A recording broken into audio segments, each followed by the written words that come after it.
ว้าเดี๋ยวยังบ่มีเหือมีแห้งอยู่นี่เจ้าดิเจ็บฮะโอ้ยคือบนเก่านะเจ็บลีแข้งขลุยแทงพลุโอ้เจ็บลีเจ็บบอลนี่บอลนี่เจ็บลีนะครับเป็น180,000น้อยเนาะดู180,000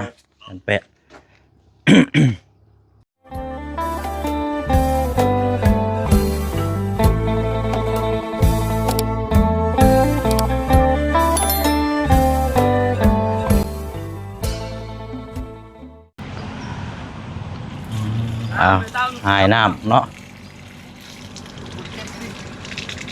เป็นอย่างอีกบาทนี่ตัดป่วยตัดมือนี่เอาลมลุยกินนี่อ๋อพี่น้อยกำลังว่าเวียกทางเมียเนาะแล้วมาบัดนี้บัดเจ็บแล้วเป็นยังอ่ะนะดีใจแฮงชักไม่กันเท่าละบาทนี่กูนั่งก่อนนั่งก่อนเขาเห็นได้รถน้องมาเนี่ยเขายังนอนอยู่หันก่อนยังเจ็บอันนี้ก่อนลุยก่อนบ่ได้เมื่ออีกแหลมืออยู่เป็นยังไงนะพระราชล่มบ่แม่นเขาไปเหี่ยวแล้วเขาเจอเข้าเฮือนเนี่ยไปมันคลุยมากลัวเก่าอีกมันถือบนเก่าเนี่ยเพราะฉะนั้นนี่รถจะมาเนี่ยเขายังมาดูอย่าตะปาไปแม่จะลาเขาละมาไปเขาเจ็บเขาปักบอลไอ้บาทนี่พี่น้องเนาะแล้วเป้าที่นี่เลยถือบนเก่าเนี่ยที่ว่าแข้งขลุยตอนนั้นบ่แม่นโอ้เจ็บอันนี้โอ้นั่งก่อนเลยพี่โอ้จนมืนมาเลยนี่มันขึ้นโอ้ยเนาะสิบ่ได้ใช้แม่คันเท้าชุบไปตลอดบ่บัดนี้เป็นอะไรเด้บาดนี้เนาะเอาพี่น้องเนาะจังไดว่าความเจ็บความปวดเนาะมันบัดมันสิเป็นแป๊บเดียวเอาอะไรพี่น้องเนาะก็เปิดภาพมาพบมาเจอกันเนาะมาต่อกันคลิปนี้ก็พวงมานี่แหละพี่น้องเนาะเห็นทางน้องหลอกแค่กำลังหายน้ำอยู่น้ำนี่เอาเมื่อกินสมบูรณ์เนาะ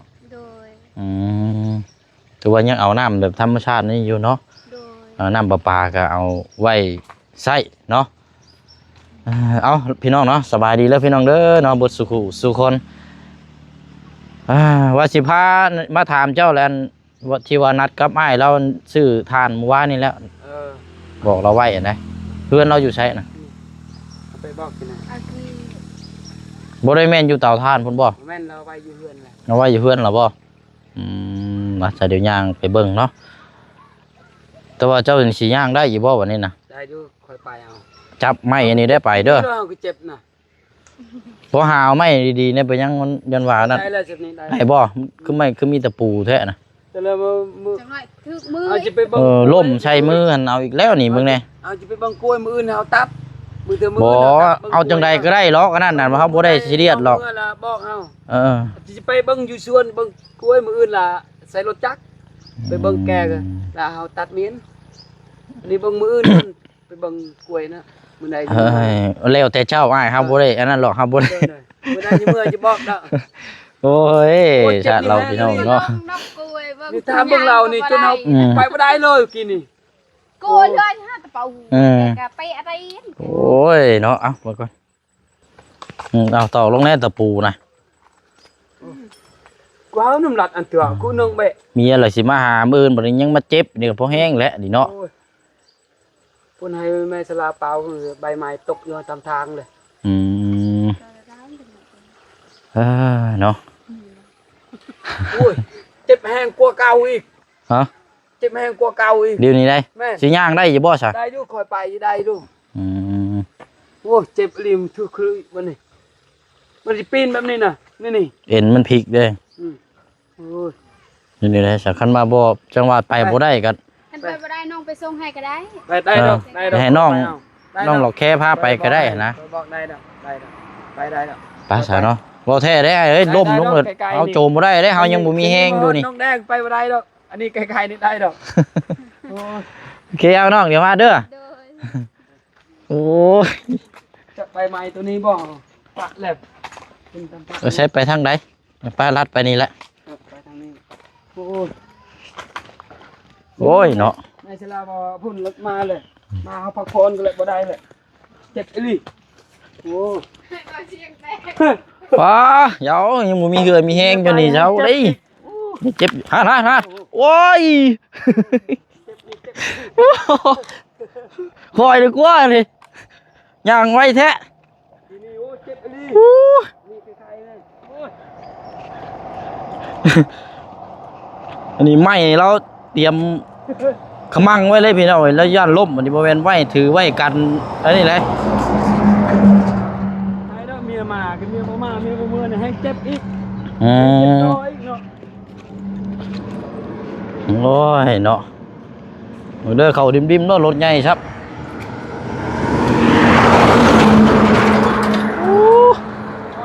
เอาไว้ข้าง โดยแต่เราโจมไปทางไปเท้าขึ้นเมื่อเราสิโจมเมื่อเพราะว่าท่านราคาถึกแน่พี่น้องเอ้ยเอาไว้จุชุมท่าน เจ็บอีหลีเจ็บนี่โพแซงจน อืม จะหาเบิ่งลาบซอยนี่ดี วินแข้งขลุยเนาะ คือคนเขาต่อมันน่ะ อืม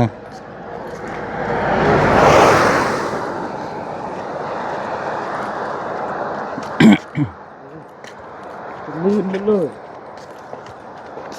อ่าเอาพี่น้องเมียสิมาหามื้ออื่นนี่ดีใจอยู่บ่ แน่นดีใจเลยนะฮะไปสักเป็นครอบครัว เอา คิดในนั้นในนี่เนาะ ใช้เบิ่งด้วยเฮานี่ใหม่ก่อนกลับมาแล้วก็เริ่มต้นชีวิตใหม่เนาะ แม่น ต่างคนต่างให้อภัยกัน แม่น บ่ กิน ว่า เมีย แนวทางลบแนวความหลังนี่ห้ามเด็ดขาดโดดตัวนี้เนาะ แม่นกินเมียบ่มาในยแห้งเจ็บแห้งช้ำอีก อันนี้ได้ อันนี้คล้ายๆอยู่เมียมา ใช้เฮือนเราอยู่ใช้ นี่ เราอยู่นี่บ่ แม่นให้เราเอาโจมออกมาพี่จัง โดยระวังไปเจ้านะ โอ้ยสิไปบังกล้วยแล้วลมกับพอแซงกับพอจอนพออันตาชิแมนนี่บ่ ใช่โต โอ้คือลมกี้นี่มันสิลุ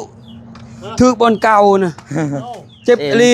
แข้งขลุย แทงพลุ ว่าเป็นอันนั้นอีก โอ้เจ็บอีหลีเจ็บบอลนี่ ตาย บอลนี่เจ็บอีหลีนี่คือบอลนี่บ่เป็นหยังเนาะนี่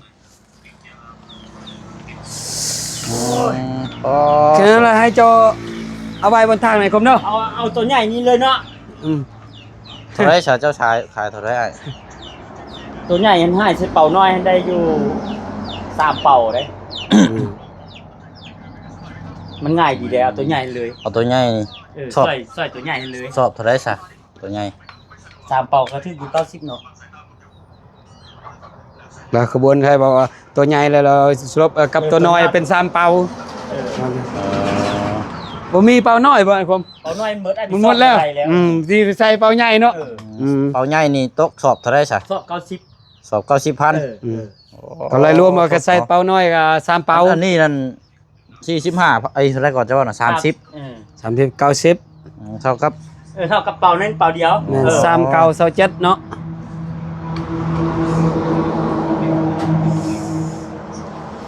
มันก็จะเด้อสิเอา คิดตกว่าอายอย่าน้องอย่าเอา5เป่าก็ตกอันนี้ก็6เป่าแล้ว2เป่านี่ อันนี้มีคนเอาแล้วบ่ซะตัว บ่ นี้ มี บ่มีว่ะ บ่ได้มีบ่ เจ้าก็เอาซอยหมดเลย โอ้โห คุณหลายมือ เอาเมื่อฉุกเฉินไว้เชิญ เราพบ ต่างให้เจ้าซอยแล้ว นี่พวก กับเขาอยากซอยเจ้าเนี่ย เรา ซอยซื้อ เราไปวันนี้พบเห็นไอ้คมเป่าทานเดี๋ยวเราจะซื้อซอย ก็ต่างให้เจ้าซอยมันสิขาย แม่นซื้อซอยซื้อ เอาจังซี่ก็ได้เฮาเอาสอบใหญ่นี่ก็ได้เอา2สอบ อันเราซอย6ซอบเราหับ5ซอบเดี๋ยวเราเอา6ซอบ โดยเท่า เก็บเราไล่6ซอบเลยตัวนี้ไล่3ซอบ มันได้3ซอบตัวนี้ เราไล่3ซอบวันนี้นัดว่า5ซอบเป็น6ซอบแล้วนี่2เป่าเป็น6ซอบ สอบใหญ่นี่ แม่น ตัวนี้ก็เอาไว้ก่อนเนาะ เราเอา2เป่านี่ โดยเอาละมีแต่เอา หับได้บ่พี่เดียวบ่ หันก็ได้เดี๋ยวเฮา เขาสิซอยเนี่ยมันเจ็บนี่เด้อ เอาผู้เดียวก็ได้ ได้บ่พี่เดียวบ่เอาหับได้2คนนะ เอาไว้ เอาไว้ติด ทางหันก็ได้บ่เฮาขี่รถมันนี่จังโจมขึ้นนะ แล้วรถมาจะขึ้นซอยเนี่ยให้เราเด้อไอ้ผมเด้อ โดยพอดีแล้วซะเดี๋ยวมาอันเจ้าบ่ได้ไปง่ายบ่ซะ ไม่ได้ไปทางใดหรอก อ่า นี่แหละ พอดีแล้วซะเฮาขี่รถมาดิเฮาสิบีบแกแล้วจัง โจมพื้นเนาะเบิ่งเฮาสิจ่ายเงิน ลงขึ้นรถให้ ทางอันซอยอ้ายเราพี่น้องเห็นเราซอยเมื่อวานนี่โอ้ยแต่ก่อนนี่ก็แต่ก่อนนี่ก็เฮ็ดเวียกไปสิแล้วเฮาแต่ยังได้ก็เคยเฮ็ดสิละแต่ยังเป็นวัยรุ่นก็สอบเป็น180,000น้อยเนาะดู180,000 ไปเอาเงินน้ำตัวหยามา20,000 ลูกชายบ่น่ะ ให้ลูกชาย ได้ไป20โลบ่เปล่า เดี๋ นึ ยว ง ก่อนโอเคก่อน มาหาเพิ่นก่อน มาหาเราก่อน จักปีก็ 11บ่ เฮียนอยู่บ่ล่ะเจ้าเฮียนอยู่บ่ ไปเฮียนป .3 แล้ว ปสาม ป .3 แล้ว ใช่นั่นนักเฮียนก็สบายดีนะก็ สบายดีเพิ่นได้ สบายดีก็ สบายดีเฮียนอยู่ใช่ก็ เฮียนอยู่กระดับ มันกระดับพอนี่เนาะป .3 ย่างไป โอ้ย่างไป ส เนาะ บายบ่มีรถ บ่มีรถเด้ เป็นทางนี่โอ้ยรถหลาย โดยเอาแหละเนาะ อันนี้แม่นี่นะแม่จะมีเงินใบ20,000บ่ ทอนให้เราเนี่ย โดยน่ะนอนอยู่นี้เนาะ นอนอยู่นี่แล้ว ดีแล้วนี่ แต่มันฟิตกี่นี่เจ็บเถอะ เขาก็เฮ็ดทานขายอยู่เตาฮัดเจ้าเนาะ เฮ็ดเต้าผ่านพายอยู่นะ บ่ใหญ่บ่ได้เจ้าเลื่อยเอาบ่ บ่ได้ไกล ไอ้กง ทุบเอาก็ได้ตัด เอ เอา อ ก็ได้ ว่าเอาไปเอาทุบเอาแล้วมันเปื้อยมันบ่งามเอาเลยเอาเป็น สอบนี่จะลืมพุ่นแล้ว จะลืมหลังและดังมันดังคักได้ทานอันนี้ได้ มันไม่เป็นเนื้อแข็งมันบ่ กาดี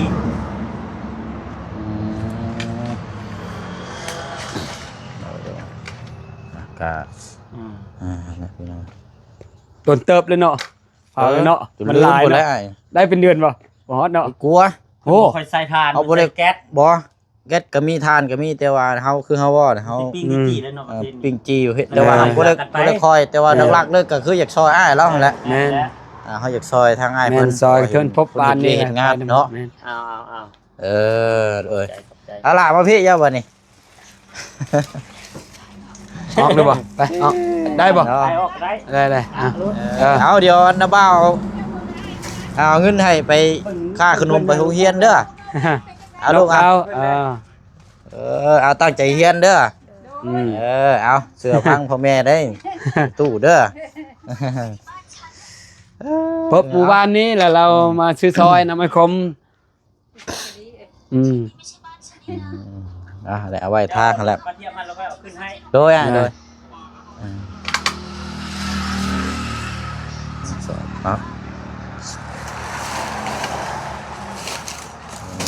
โอเค ได้ละ3หม้อเนาะ4หม้อเนาะ โอ้จนนั่นพอละ รอนี่นะเตาเนี่ยได้2เตา3เตาเนาะเตานึง จังว่าแล้วไปเอาละเนาะ ไป ไปอ้ายยาก่อนเจ้า โอ้เจ็บก็เจ็บกี่ดีเลยเจ็บนะ ขอบใจหลาย โดยไอ้โดยเอาเดี๋ยวเฮามาเว้ยเอาไปก่อน โอ้ ต้องสอบบักใหญ่พี่น้อยไปทางนั้นแล้วว่า ไปทางนั้นบ่ ไปทางนั้นดีกว่าไม่ต้องถึกตามจราจร แม่นอย่าถึงเฮาเป็นฟิตเฮาอีกเนาะยังได้บ่นี่เลยยังบ่ได้ขุดคุมนะ กับตอนนั้นขุดแล้ว โอ้น้องแถวนี้แปลนพวกเพิ่นเข้ามาแปลงคลองบ่นี่คลองน้ำบ่ คลองน้ำ เอาอะไรเนาะเมื่อวานนี่เห็นทางง่ายเพิ่นพอดท่านก็ได้จองอยากซอยทางง่ายเพิ่นพี่น้องนี่ก็ได้ซอยเรา200,000 800ให้ลูกชายเรา20,000ไปโรงเรียน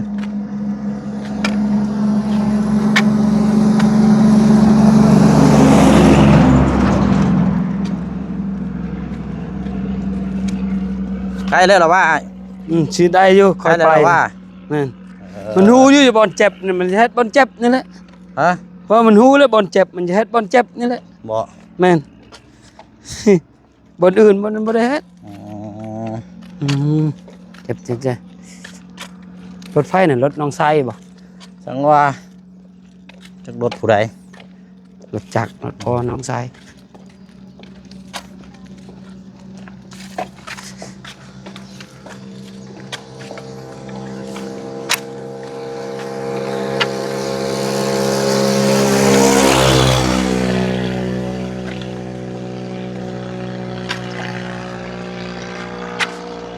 คุณก็ได้ถามคนละ เกือบหมดมือว่า เสานี้เนาะ ไปนั่งอันพุ่นก่อนก็ได้ตัดตารางเฮือนหันก็ได้นั่งเช้าเมื่อยหันก่อน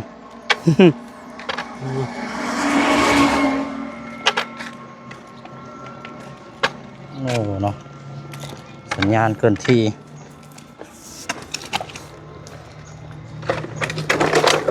มองได้รถเสียบ ฮอนเนาะ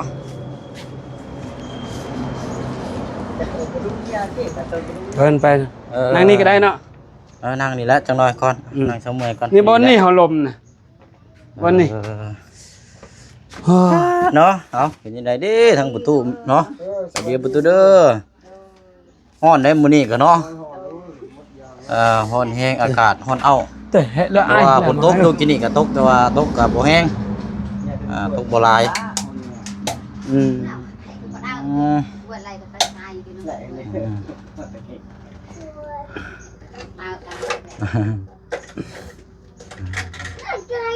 เนี่ยก็สิมาหาอันคออันนี้บาดเจ็บบ่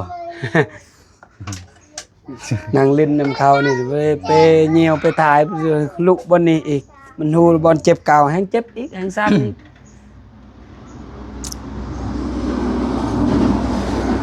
เนาะพอดีแล้วอันนี้ก่อนอันน่ะแม่น้องใจดีเนาะ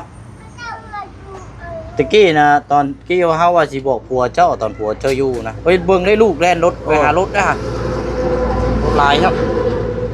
มาเล่นอยู่ในพี่ อันนั้นเลือดปักลงในรัดเด้อเนี่ยเลือดปักลงในรัดจะđi ơiจะđi ตะกี้นั่นกี้ว่ามันคันผัวเจ้าอยู่เฮาว่าสิบอกให้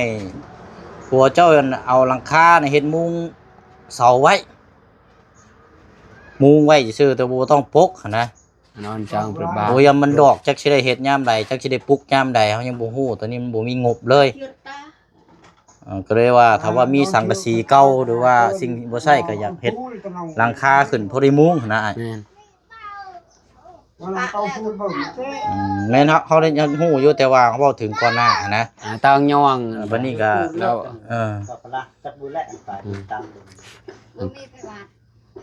แล้วยังว่าจักไผได้สิเฮ็ดให้บัดนี้เนาะสังกะสีเก่ามีอยู่บ่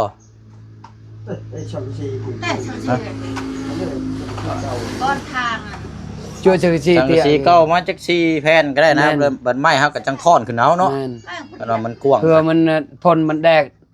แล้วมันแตกเซานะ เนี่ยมันมายันมันหลอกกันนะ กรุ ก้อนทาง เรามันแดดนี่มันแตกเด้แตกมันเซานะ มันแตก แล้วมันบ่ มันถึงน้ำแล้วมันแห้งมันแตก มันแตกมัน อยากให้คันว่านั่นอยากให้เฮ็ดหลังคาปลูกไว้แล้วหาตอกดีๆนะ อันนั้นคือตัวนั้นคือการตะตาบ้า มันมีสังกะสีเก่า ตาปางเอ้ตาปางล่ะมันเพื่อไอ้หลวง แม่น ไปตัดไม้เอาคำมันเฮ็ดหลังคาได้ คันว่าคือมีคันไหวแบบซี่แบบใครอยู่สิเนาะ พวกนี้ก็อยู่ดนก็ยังบ่ได้เฮ็ดมันยังแตก ระวังแต่ปวกก็ชื่อมันยังว่าอันนั้นมันผลถือวันบัดไปเบิด ได้สักทีกับบ่เป็นเฮ็ด สังกะสีก็บ่เป็นเฮ็ดน้องใจดีเด้น้องใจดีเฮ็ด ยังดีแฮงไกลจะดีบ่ไกลซ้ำ โอ้ยในจังหวะนี้เนาะมันดอกเบิดแล้วว่าเสาไม้ไปซ่อมมื้อนั้นก็มันเริ่มแตกเบิดเลย อันเพื่อก็ไปจ้าได้คือได้ จะต้องให้แหละพูดแล้วครูคือช่าง ไอ้จักซี่เยอะครุซั่น เดี๋ยวจังหน่อยสิย่างไปซ่อมมื้อก่อนก็เป็นไปได้อยากให้เฮ็ดมุ้งหลังคาไว้ในจังน้อยนะว่าจักยามใดสิได้มุ้งจักยามใดสิได้ตั้งเสาเนาะมันคือว่าแหละมันบ่มีงบก็มันไปบ่ได้เด้เนาะ แม่น ก็เลยอยากเซฟไว้มุ้งหลังคาไว้ก่อนต้นก็ต้นละ600,000พุ่นแหละว่าแพงเด้ เกือบ6ล้านเลยได้เนาะ 5 ล้านปลาย 5ล้าน4เนาะแม่น 5 ล้าน4แสนต้นละ600,000 600,000 จังว่าแล้วพากันอันนั้นเพิ่งบอกเราเบิ่งใครคว้าเบิ่งเนาะมันมาพอนี่เฮ็ด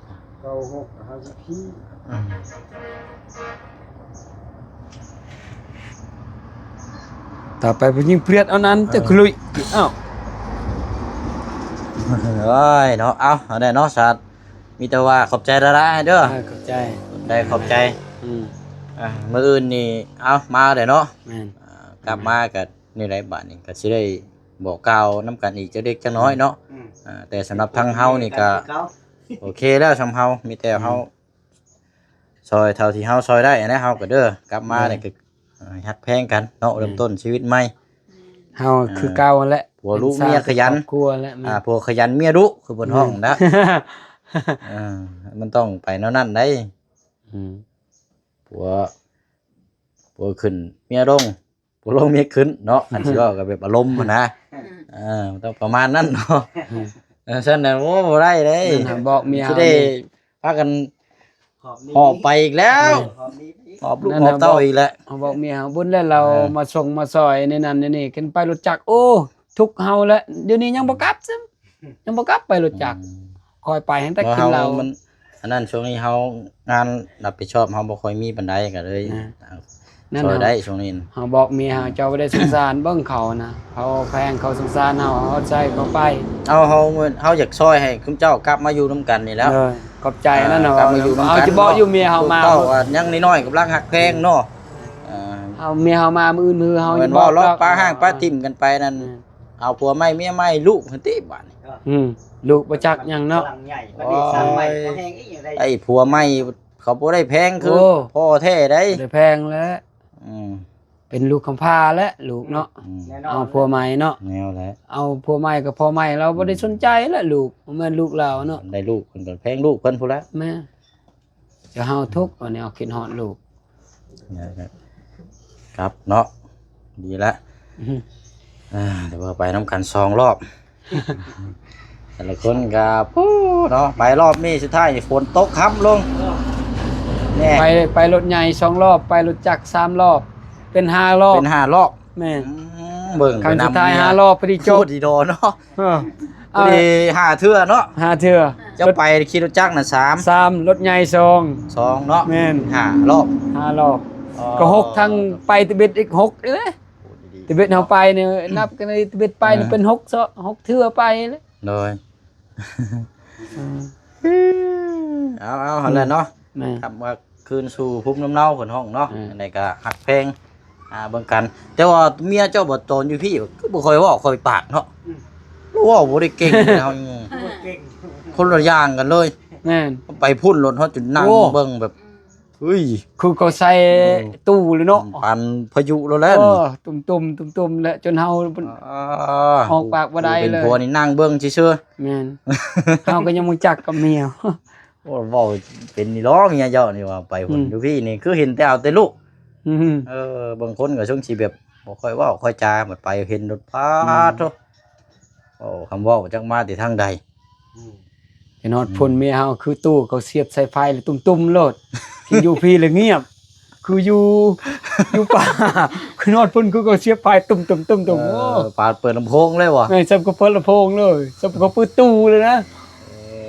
เนาะเอานั่นแหละ อันนี้บนแล้วเจ้าซอยเฮากับเมียเมื่อคืนให้สร้างเป็นครอบเป็นครัว เอานะว่ากันบัดนี้ได้เด้อ โดย เอาเดินทางก่อนบัดนี้เนาะโดยเอาไปน้องเลย อืม ไปเอา ช่วย ทาน บ้าน เพิ่นแหละ เรา เนาะเอาอะไรเนาะแดดพี่น้องเลยมาเอาท่านพี่น้องเนาะตะไก่ทั้งไอ้เกาอีแล้วเอาซาพาไปเอายุทธเนาะก็เลยแวะวนเวียนมาถามอยู่นี่แหละพี่น้องเนาะทั้งเสาพุ่นกะจักสีแนวใดพี่น้องเนาะจังให้หาเฮ็ดหลังคาและมุงไว้เพราะว่าไม่มันสิหลอกอะไรพี่น้องแล้วก็บ่จักก้มเฮ็ดเราอะเนาะผู้ชายบ่มีน้องใจดีก็คือเห็นนี่แหละพี่น้องเนาะน้องเพิ่นก็เป็นผู้หญิงไงเล็กน้อยแน่เฮ็ดหยังบ่ทันเป็นก็โอ้ยแม่นหรอกพี่น้อยก็อยากให้ปกไว้เพราะจักยามใดสิได้มุงได้เฮ็ดเนาะกันมาได้ระดับหนึงแล้วก็ยังอีกใครนึงเนาะ ก็หันได้พี่น้องก็รุ่นน้ำกันอีกเนาะต่อไปก็คันว่ามีงบมีหยังกับพวกเพื่อนพวกชานก็ใครแน่พี่น้องเนาะทางเพื่อนน้องแต่งจริงก็ไฟฟ้าก็เข้าอะไรพี่น้องเนาะมีแต่ว่าขอต่อน้ำเราเอาก็จ่ายค่าไฟซอยกันประมาณนี้แหละพี่น้องเนาะใครอยู่พี่น้องมองเห็นแหละไปเนาะลาพี่แล้วน้องไปก่อนนะพี่น้องเด้อเนาะเบิร์ดสุขสุขคนดำๆรวยๆโชคมานเฮงๆปังๆตลอดปีและตลอดไปพี่น้องเนาะบ๊ายบายเด้อพี่น้องเด้อ